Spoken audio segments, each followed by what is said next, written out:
আসসালামু আলাইকুম। আমি doctor Enamul Haque Parvez, natural medicine. আমার চেম্বার হচ্ছে মারজান মেডিসিন কর্নার, চৌরাস্তার মোড়, ডাক বাংলা সড়ক, লালমোহন। আমার আজকের বিষয় হচ্ছে একটা বাবুর নাম হয়েছে সাইফান। ওনাদের বাড়ি এসে বাবুটার বাড়ি এসে দিনাজপুর। তো ওই বাচ্চাটার সমস্যা নিয়ে আসে, ওর মার বুকের দুধ হচ্ছে না। এই যে আমরা বুকের দুধ যদি না হয়, আমরা বুকের দুধ হওয়ার জন্য ন্যাচারাল পদ্ধতিতে যে চিকিৎসা আছে চিকিৎসা দিই। আর বুকের দুধ যদি কম হয়, বাচ্চারে মারে যদি চিকিৎসা দেওয়া হয় ইনশাল্লাহ বুকের দুধ হয়। কিন্তু বাচ্চারে যদি কৌটার দুধ বা বাজারে ল্যাকটোজেন 1-2 এগুলো খাওয়ানো হয় তাহলে কী সমস্যা, এগুলো আমরা অনেক ভিডিওতে আমি বলছি। এই জন্য আজকে আসছে।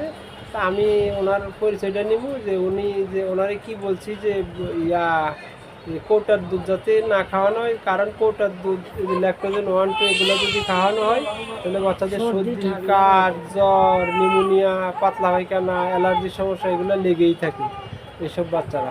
ওর মার কাছ থেকে একটু ওর কী সমস্যা একটু শোনেন, আর ওনার পরিচয়টা একটু উনি বলবো, আর ওনারে কী বলছি বুকের দুধ খাওয়াইলে কী কী সমস্যা হয় এটা একটু উনি বলবো।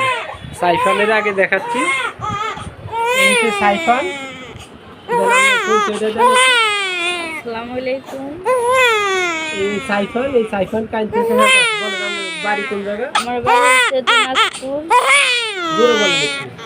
আমার বাচ্চা দুধ পায় না, তাই চিকিৎসা নিতে আসছি।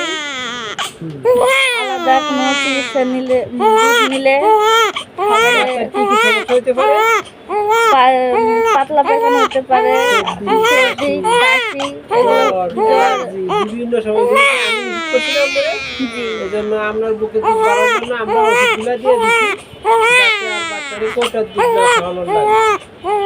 কি কি সমস্যা আর কারোর বলবেন যে কারোর বুকের দুধ ছাড়া অন্য কিছু যে না খাওয়া, এটা একটু বলেন বলেন বলেন যে অন্য কেউ যে বুকের দুধ ছাড়া